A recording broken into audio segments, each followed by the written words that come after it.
मैं गोंडा जनपद की मीडिया और फैजाबाद अयोध्या की मीडिया को धन्यवाद करता हूं कि आप लोग समय निकाल करके इस कार्यक्रम में पधारे।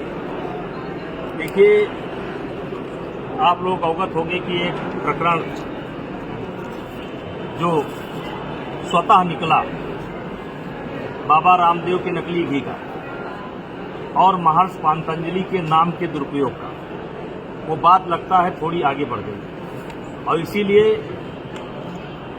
बाबा जी के तरफ से हमें एक नोटिस आया।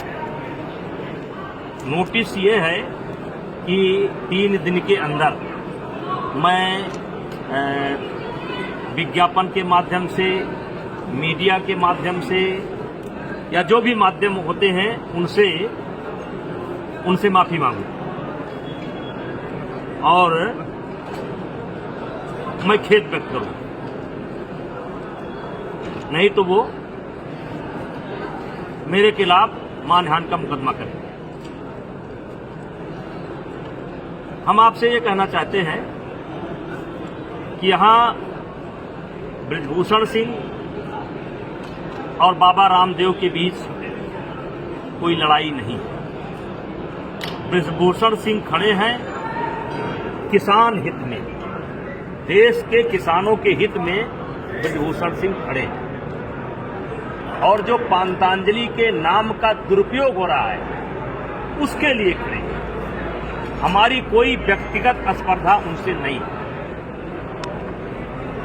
और इसीलिए किसान हित में, देश हित में, धर्म के हित में, संत महात्माओं के हित में अगर मुझे जेल भी जाना पड़े तो मैं जिंदगी भर जेल में रहने को तैयार हूं।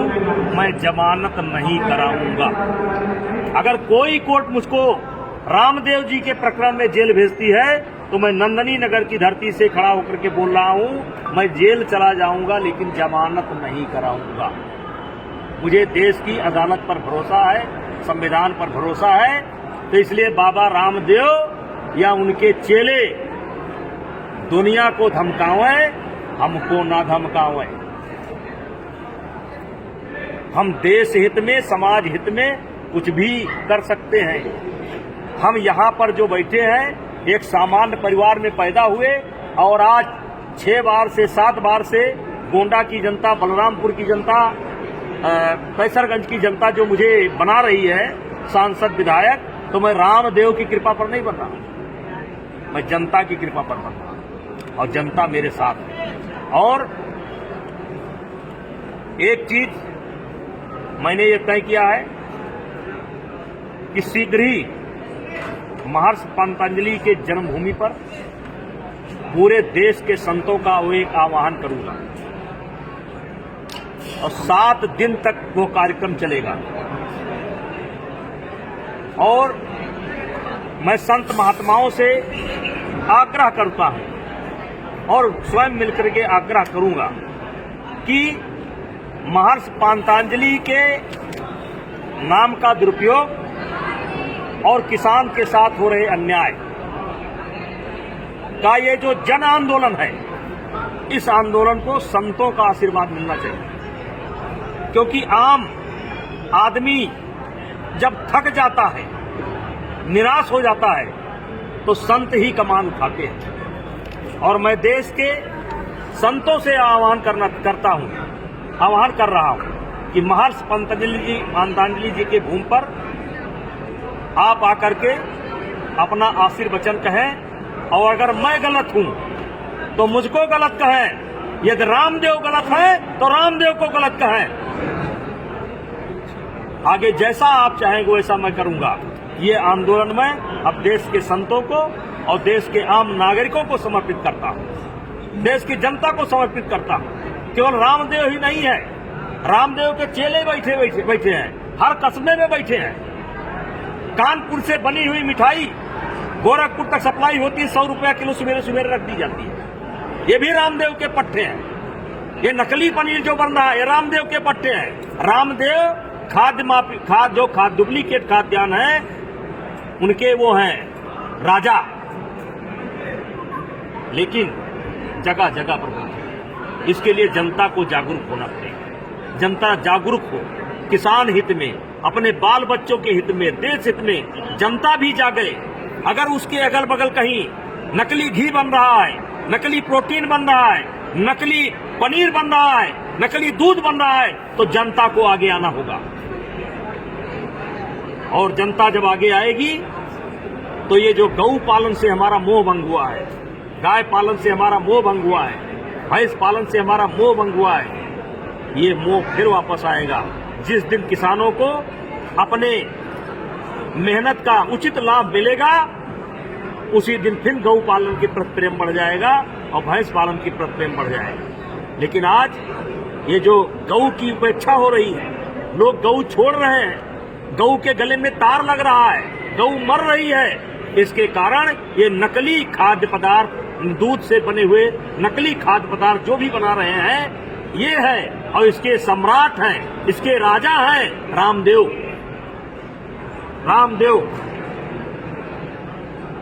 इसलिए मैं सरकार से मांग करता हूं, चाहे भारत सरकार हो, चाहे उत्तर प्रदेश की सरकार हो, चाहे उत्तराखंड की सरकार हो, सबसे मांग करता हूं कि आप इस पर पाबंदी करें, इसको देखें। सर, उत्तराखंड सरकार ने और भारतीय सेना ने भी इनके कई सामानों पर प्रतिबंध लगा रखा है, फिर भी ये मार्केट में बिक रहे हैं और वहां नहीं चल रहे। देखिए, ये मैंने जो आपको दिया है इसमें बहुत कुछ है। जैसे इन्होंने एलोपैथिक पद्धति पर सवाल उठा दिया है, कोरोना की दवाई बना दी। इन्होंने छोड़ा किसको है? डॉक्टरों ने नहीं छोड़ा, एलोपैथिक पद्धति को नहीं छोड़ा, और फिर एलोपैथिक के शरण में जा रहे हैं। क्योंकि मेरे पास समय कम है, इसलिए मैंने आपको विस्तार से दिया है, और इसीलिए दिया है कि इसको सब छापिए। सेना में पतंजलि के उत्पाद पर बैन, कतर ने पतंजलि के आयात को रोका, थाईलैंड में पतंजलि के सामान पर लगाया बैन, सिंगापुर में पतंजलि के सामानों पर लगा बैन। नाक में सरसों का तेल डालो, कोरोना से दूरी, फिर बनाया कोरोनिल, फिर बनाया मैगी। पहले कहते थे मैगी और फूड खाने से गंभीर बीमारी होती है, फिर खुद वही बेचने लगे। एक बड़ा आरोप ये लगा है कि ये दूसरे के उत्पादों पर अपना ब्रांड लगाकर बेच रहे हैं। बहुत, ये सत्य है, ये सत्य है। ये ज्यादातर जैसे बिस्कुट वगैरह, शहद वगैरह, ये तमाम सामान ये केवल मतलब जिसको क्या कहते हैं, मार्केटिंग नहीं, जजिया कर कह लीजिए, जैसे जजिया कर कह लीजिए। अब इनका इतना बड़ा नाम हो गया है कि आपको सामान बेचना है, आप इनका मुहर लगवा लीजिए और आमदनी का बहुत बड़ा भाग ये ले लेंगे, तो इसी को तो जजिया कर कहते हैं। सांसद जी, मोहर जो लगा रहे हैं वो तो हमारे आपके यहाँ के पूर्वज जो महर्षि पतंजलि जी हैं, उनका नाम का दोहन कर रहे हैं, और उसके बाद में भी आपसे इतना विरोध क्यों कर रहे हैं? नहीं, मैं जो है, देखिए, मेरा कोई विरोध नहीं है।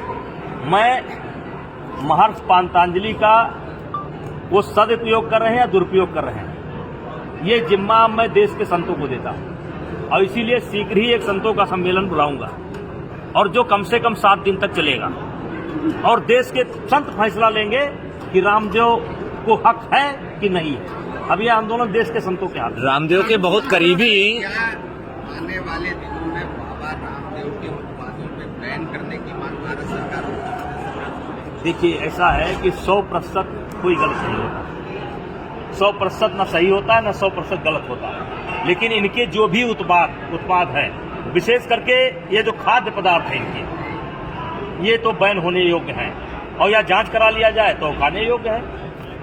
और अभी भारत सरकार, सारी सरकार कार्रवाई कर रही है, इसमें मैंने डिटेल दिया है, क्योंकि समय कम है इसलिए मैं आपको कहाँ तक बताऊं। अभी सेना ने भी प्रतिबंध लगाया है, इनके ऊपर 75 करोड़ का जुर्माना भी लगा है। ये बहुत बातें हैं, अभी क्या कर बताया मुझे। अब इनके गुरु थे राजीव दीक्षित, उनके पता ही नहीं कहाँ चले गए बेचारे। जी, वही राजीव दीक्षित। हाँ, राजीव दीक्षित का पता नहीं, शंकर देव का पता नहीं, क्या है ये सब। तो राजीव दीक्षित की मौत पर आपको क्या लग रहा है कि नोटिस का जवाब दे रहे हैं? हाँ, उनकी नोटिस का जवाब है, ये छाप दीजिएगा। सांसद जी, ये बताइए, जिस तरह से उन्होंने नोटिस दिया है, कानूनी प्रक्रिया अपनाई है, आपने भी मंजन किया था, आपको भी दांत में परेशानी हुई थी, डॉक्टर से सलाह ली थी, आप कानूनी प्रक्रिया क्यों नहीं अपना रहे हैं? आपको भी कानून का सहारा लेकर के उनको सजा दिलवानी चाहिए। कितना करोड़ मुकदमा लंबित है अदालतों में, उसका फैसला हो ही नहीं पा रहा है। हमें कहाँ फुर्सत है? हम तो जनता जगाने में लगे हैं। जनता बंद कर दे, उनका काम अपने आप समाप्त हो जाएगा। अगर घी उनका नकली है, जनता खाना बंद कर दे, असली है खूब खाए। मंजन उनका अच्छा है तो लगाओ, हमको क्या दिक्कत है। हमारा तो दांत खराब हुआ, मुझको 50 लोग कम से कम मिले, एक बहुत बड़े संत मिले, उन्होंने कहा खराब हो गया मेरा दांत। तो आप लोगों को एकत्र करके एक जन आंदोलन का रूप देंगे? देखिए, हम नहीं देंगे, आप दे रहे हैं। इसमें मीडिया का बहुत बड़ा सहयोग है, क्योंकि मैं जब बोला था अगर मीडिया न होती तो ये बात देश के कोने कोने तक न पहुंचती। अब मैं संतों का आह्वान करूंगा, वहीं पर मंदिर बनाने का भी विचार विमर्श हो जाएगा, कैसा मंदिर बनेगा, कैसा सुंदर बने, कैसा बने देख लिया जाएगा। और मैं अब ये अपना आंदोलन संतों को समर्पित करता हूं। मैं बिना संतों से पूछे कुछ काम नहीं करता। यानी आने वाले दिन में इस बात को आप सदन में उठाएंगे कि रामदेव के उत्पादों को हम पहले जनता के सदन में उठाएंगे, संतों के सदन में उठाएंगे। संत जब अपने मुंह से कोई बात कहेंगे तो उसका बहुत बड़ा जोर होता है। जनता की अदालत बहुत बड़ी अदालत है, संतों की अदालत उससे भी बड़ी अदालत है। कहीं न कहीं संतों की अदालत एक तरीके से सुप्रीम समझ लीजिए, तो मैं उन संतों को ये दे रहा हूं। तो संतों की आवाज बन के आप सदन में उठाएंगे, बैन करने की मांग करेंगे? आप मुझे फंसा रहे हैं। अभी मेरा पहला कार्यक्रम है, जब तक मैं संतों का आशीर्वाद नहीं ले लूंगा तब तक मैं कोई काम राजीव दीक्षित का जिक्र आपने किया है, तो राजीव दीक्षित की मौत पर आपको क्या लग रहा है? नेता ने उनको नया नाम दिया लाला रामदेव। अरे उनके बड़े नाम पड़ेंगे, बड़े नाम पड़ेंगे अभी। सांसद जी, आपने राजीव दीक्षित का जिक्र किया है, तो राजीव दीक्षित की मौत पर आपको क्या लग रहा है? क्योंकि बाबा रामदेव के बहुत करीबी थे और उनकी मौत पर देश को संदेह है, क्योंकि पोस्टमार्टम नहीं होने दिया था, और उसके पहले गुरुजी शंकरदेव तो लापता है अभी तक। जी, ये भी चर्चा का विषय है, ये भी चर्चा का विषय। हमारा कोई आरोप नहीं है, लेकिन चर्चा का विषय है। ये लड़ाई कब तक चलेगी? ये संघर्ष आपका कब तक चलेगा? कब तक चलेगा? क्या आपको लगता है 10-5 दिन में समाप्त होने वाला है? क्या आपको लगता है कि 10-5 दिन में समाप्त होने वाला है? अभी हमारे कार्यक्रम चल रहे हैं, अभी जन जागरण का कार्यक्रम चल रहा है। इसके बाद जो हम संतों का आह्वान करेंगे, फिर संत लोग अपना वो करेंगे, फिर संत रचना रचेंगे, तो आंदोलन चलेगा। ये रुकने